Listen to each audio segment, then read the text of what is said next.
की बचत, बरकत न होने का ये भी कारण हो सकता है। आप इन छोटी छोटी बातों पर यदि ध्यान देते हैं तो आपके घर में निश्चित ही बरकत होती है। देखिए, हम लोग समय समय से पूजा पाठ करते हैं, दान पुण्य करते हैं, बहुत सारी ऐसी चीजें करते हैं जो कि हमारे घर में खुशियां आए, हमारे घर में माता लक्ष्मी स्थिर रूप से विराजमान हो। लेकिन कहीं ना कहीं कोई ना कोई भूल हो जाती है जाने अनजाने में। तो इन सब बातों पर भी आपको गौर करना है और इन्हें अपने जीवन में उतारना है। देखिए, गौ को रोटी खिलाना, कुत्ते को रोटी खिलाना, या हम बात करें चींटियों को आटा डालना, पेड़ पौधों की सेवा करना, ये सभी हम जानते हैं और समय समय पर करते भी रहते हैं और इनका प्रभाव हमारे जीवन पे होता ही होता है। इसका कोई साइड इफेक्ट नहीं होता है, कोई भी कहीं भी कभी भी कर सकता है। ठीक है, तो ये हमारे चैनल पर ये तो है ही है, लेकिन आज की जो वीडियो में हम आपके साथ शेयर करने जा रहे हैं ये बिल्कुल हटके है। आप इसे समझें और इन्हें अपने जीवन में उतारें। क्या है, देखिए, पहला तो आपको अपने घर में देवी देवताओं को भोग अवश्य लगाना है। बहुत सारे लोग, आपके कमेंट के द्वारा ही मुझे पता चला कि भोग ही नहीं लगाते हैं, पूजा करते हैं और भोग नहीं लगाते हैं। तो आपको भोग अवश्य लगाना चाहिए। कुछ भी आप अपने घर से शक्कर, चीनी, गुड़, कुछ भी आप भोग लगाएं। आप अपने घर में इस तरह से, आप पूछेंगे कि आप लोग क्या लगाते हैं, हम लोग तो देखिए इस तरह से ड्राई फ्रूट्स जो होते हैं ये कभी भी अशुद्ध और किसी भी प्रकार की मिलावट नहीं होती। तो इन्हें आपको एक डिब्बे में कट करके, जो भी जितना भी हो, ऐसा नहीं कि 5 प्रकार के मेवे ही आपको रखने हैं। थोड़ी सी किशमिश ले लीजिए, थोड़ी मिश्री, मखाने, काजू, बादाम, ये जो नारियल की गिरी होती इसे भी आप ले सकते हो। इन सब चीजों को कट करके डिब्बे में रखें, थोड़ा थोड़ा भोग लगाएं और अपने परिवार में भोग बांटा भी जाता है। कभी भी कोई भी प्रसाद आपके घर में आता है, आप मंदिर जाते हो तो उसे लाके स्टोर नहीं करना चाहिए, सबको बांट देना चाहिए। इसका संबंध भी हमारे बरकत से होता है। तो आप ये पहला चीज तो आप नोट करके रख लीजिए।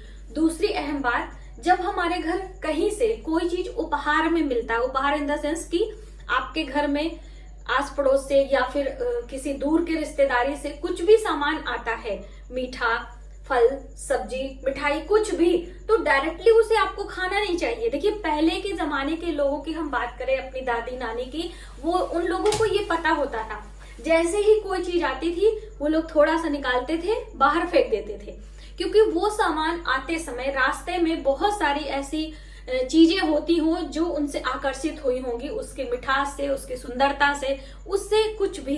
देखिए, हम अंधविश्वास में आपको नहीं डालना चाहते हैं, लेकिन इन सब बातों का भी प्रभाव हमारे जीवन में होता है, इसलिए आपको ध्यान रखना है ना। तो आपने क्या करना है कि थोड़ा सा सामान जब भी आए, कुछ भी फल, मिठाई, सब्जी, कुछ भी है, किसी के घर से आता है तो मार्केट से खरीद के आप लेके आते हैं तो धो के इस्तेमाल करते हैं, वो एक अलग बात है। उपहार की हम बात कर रहे हैं, तो आपको थोड़ा सा निकाल के बाहर फेंक देना है। कोई पंछी, चिड़िया, जीव कोई भी खा सकता है, इससे आपको कोई प्रभाव नहीं पड़ेगा। ठीक है, अब वहीं पर जब आपके ससुराल से यानी बच्चों के ननिहाल से कोई मिष्ठान आता है, कोई मिठाई आती है, तो आपको क्या करना है, क्योंकि इस समय आपको कुछ हटके करना है। जैसे कि उपहार आया तो वो आप उसको एक अलग तरीके से करेंगे, लेकिन जब बच्चों के ननिहाल से यानी आपके ससुराल से मिठाई आती है तो ऐसा शादी विवाह में भी आपको करना चाहिए, ध्यान रखना चाहिए। जब आपके घर में बच्चों के विवाह होते हैं, शादी होती है, तो पहला जो शगुन आता है कुछ भी, उसको आपको अपने पितरों के नाम से फेंकना चाहिए। तो कुछ भी लेकर आपको बाहर फेंक देना है। अब ऐसा नहीं कि आप अपने घर के पितरों को रख कर पानी दिया, धूप पूजा करें। पितरों की पूजा घर में नहीं की जाती। पितरों के नाम से दान पुण्य करते हैं, पितरों के नाम से हम दीप लगाते हैं, पितरों के नाम से श्राद्ध तर्पण करते हैं। तो इसलिए पितरों के नाम से आप घर में भोग न लगाएं, सिर्फ बाहर आप उनका नाम लेकर फेंक देंगे, वो उन तक पहुंच जाता है। ठीक है, तो ये आपको ध्यान में रखना है। अब देखिए, बरकत से संबंध रखता है, सबसे अहम होता है, जैसे बहुत सारे लोग बहुत प्रयास कर चुके हैं, धन नहीं हो रहा है, दुकान नहीं चल रही है, आपके घर में लगातार बीमारियां लगी हैं, तो आपको दवाई तो करनी ही करनी है, डॉक्टरी सलाह लेनी है, प्रिकॉशन लेना है, जो आपको एहतियात बताया गया है वो करना है। उसके साथ में ये भी करना है, क्या करना है, मंदिर की सफाई। तो अब आप सोच रहे होंगे कि घर के मंदिर की तो हम रोज सफाई करते हैं, नहीं, आपको किसी भी देवी देवता के मंदिर की सफाई करनी है, स्पेशली भगवान भोलेनाथ की। भगवान भोले शंकर के मंदिर की सफाई आप करें, क्योंकि ज्यादा चढ़ावा वहीं पर चढ़ता है। शिवलिंग पर लोग बेलपत्र, फूल, माला, जल आदि चढ़ाते हैं और वहां पर बहुत सारी चीजें इकट्ठे हो जाती हैं। तो आपको एक नियम बना लेना है कि मंदिर की सफाई, फूल, माला आदि, आप झाड़ू भी लगा सकते हैं मंदिर के प्रांगण में, लेकिन देखिए हर कोई के बस की बात नहीं है, इसमें आपका धन नहीं खर्च हो रहा है, लेकिन इसमें आपका सम्मान बढ़ेगा, लेकिन आपके अंतरात्मा ये काम करने के लिए गवाही नहीं देगी। हर लोगों का दिल भी नहीं करता कि हम ये काम करें। तो आप शिवलिंग की सफाई करें। एक तरीका होता है, जैसे हर आदमी का अपना एक स्वाभिमान है, सोचते हैं अरे हम जाके मंदिर में झाड़ू लगाएंगे, अभी ऐसा मेरा दिन आ गया। तो ऐसे में आप जब भी शिवलिंग जाएं तो उन वहां पे जल जो चढ़ाते हैं, आजू बाजू सामान है, उसको एक टोकरी होती है, वहां पे ले जाके आप इकट्ठा करके आ सकते हैं। ऐसा लेकिन नियम से करना, ऐसा नहीं कि आप महीने में एक बार मंदिर जा रहे हैं तब आप करेंगे, ठीक है। ये इसका प्रभाव बहुत ज्यादा पड़ता है, आपको पता है, इससे आपका बृहस्पति अच्छा होगा और आपके घर में बहुत सारी खुशियां आएंगी। आप इसे अपने जीवन में अपनाकर जरूर देखें और कम से कम 27 दिनों तक या फिर 43 दिनों तक आपको ये कार्य करना है। मंदिर की सफाई, यदि हो सके तो मंदिर की सीढ़ियां, प्रांगण आदि धोकर वाइपर कर सकते हैं तो बहुत ही अच्छी बात है, लेकिन आप अपना समझ के, अपने हिसाब से, जिसमें आपका दिल खुश हो वही काम करिएगा, ठीक है। तो बस इस चीज का आप ध्यान रखें। अब हम आज रसोई में क्यों हैं वो भी आपको बता दें, क्योंकि रसोई से भी बरकत का संबंध होता है। तो अपनी रसोई में आपको कुछ पैसे, कुछ धन जरूर रखना है। जैसे कि पहले के समय में जो महिलाएं होती थी ना, वो रसोई में चावल के डिब्बे में या फिर दाल के डिब्बे में कुछ पैसे अपने छुपा के रख देती थी। तो वो एक छुपाना भी होता था और उससे माता लक्ष्मी का भी संबंध होता था। तो आप अपनी रसोई में, जैसे मैंने आपको बताया था दीपावली पर चांदी का सिक्का, तो वो उसी का संबंध है। तो अब देखिए बहुत सारे लोगों ने वो वीडियो देखी या नहीं देखी है, कोई बात नहीं है। तो आप कुछ पैसे, सिक्के लाकर अपने चावल के डिब्बे में या फिर आप अपने दाल के डिब्बे में डाल सकते हैं, लेकिन देखिए पैसे रुपए रखते समय आप ऐसे स्थान पे रखिएगा कि उस चीज को धोकर खाया जा सके। ऐसा नहीं कि आप चीनी के डिब्बे में, आटे के डिब्बे में डाल देंगे, क्योंकि वो पैसा अलग अलग लोगों के हाथ में ऐसे इधर उधर जाता है। तो इसका भी आपको ख्याल रखना है, सफाई का भी हमें ध्यान रखना है। नहीं पता चले कि कोई अलग सी बीमारी आ गई और कोई अलग से धन जाने का योग बनने लगा। तो ये भी है, कहने का अर्थ है कि आपको अपनी रसोई में बरकत के लिए अनाज, चीजें के साथ में कुछ पैसे, कुछ सिक्के जरूर रखने हैं। और ऐसा नहीं कि वो सिक्का आपका बन जाएगा, आप उसको इस्तेमाल भी कर सकते हैं समय समय पर और फिर उसके जगह पे और लाके रख सकते हैं, ठीक है। आप ही इस्तेमाल करेंगे, ये भी काम करना आप प्रारंभ करें। अगली महत्वपूर्ण तो मैंने आपको बात बताई ही थी कि आपको हर अमावस्या पर अपने पितरों के नाम से एक थाली भोजन, सूखा अनाज, देखिए सूखा अनाज का बहुत बड़ा महत्व होता है।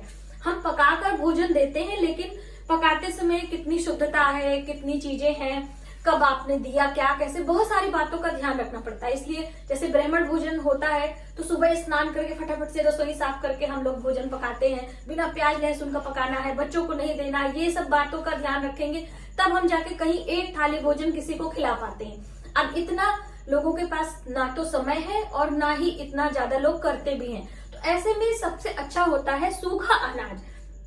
तो मैंने आपको कई वीडियो में बताया है, लेकिन आप फिर से रिपीट करेंगे क्योंकि इसका प्रभाव बहुत ज्यादा होता है। हर अमावस्या तिथि पर आप एक नियम बना लें कि हम ये काम करेंगे। आटा, चावल, दाल, सब्जी, फल, मिठाई, हल्दी, नमक, दक्षिणा, ये सब चीजें आपको निकालनी है। देखिए अगर नहीं भी हो रहा है आप तो थोड़ा सा आटा, गुड़ ही निकाल दीजिए। पूरी चीजें आप नहीं मैनेज कर पा रहे हैं तो थोड़ा आटा, एक गिलास आटा, एक कटोरी आटा, उसके साथ कुछ मीठा रखकर आप दक्षिणा के साथ कर सकते हैं। एक नियम आप बनाना प्रारंभ करें। अगर आप एक बार नियम बना लेंगे तो फिर आप कंटिन्यू करते रहेंगे और लगभग 1 वर्ष तक लगातार आप करेंगे, तब इसका प्रभाव आपको देखने को मिलेगा। लेकिन एक बार जब आपके जीवन में इसकी शुभता आ जाएगी तो फिर वो नहीं जाती है, ठीक है। तो आप ये भी काम करना अपने घर में प्रारंभ करें। और जैसे कि भोजन जब हम पकाते हैं तो पहला आहार स्वयं ना करें कभी भी। आप अकेले हैं, आप पति पत्नी रह रहे हैं, आप बच्चों के साथ में रह रहे हैं, बड़े बुजुर्गों के साथ में रह रहे हैं, कैसे भी है, जब भी भोजन पकाते हैं, भोजन, चाय नाश्ते की बात हम नहीं कर रहे हैं कि आप ब्रेड सेक रहे हैं, आप कुछ भी कर रहे हैं, तो देखिए वो भी आप कर सकते हैं, आपके नियति के ऊपर है। लेकिन बहुत सारी बहनों ने कहा था मैम हम ऐसे ही सो के आ जाते हैं और बच्चों का टिफिन बनाते ये वो, तो जीव जंतुओं को देने में कोई प्रॉब्लम नहीं है। आप चाहें तो उसी ब्रेड को थोड़ा सा तोड़कर दे सकते हैं, आप चाहें तो वो पोहा नाश्ता वाला भी दे सकते हैं।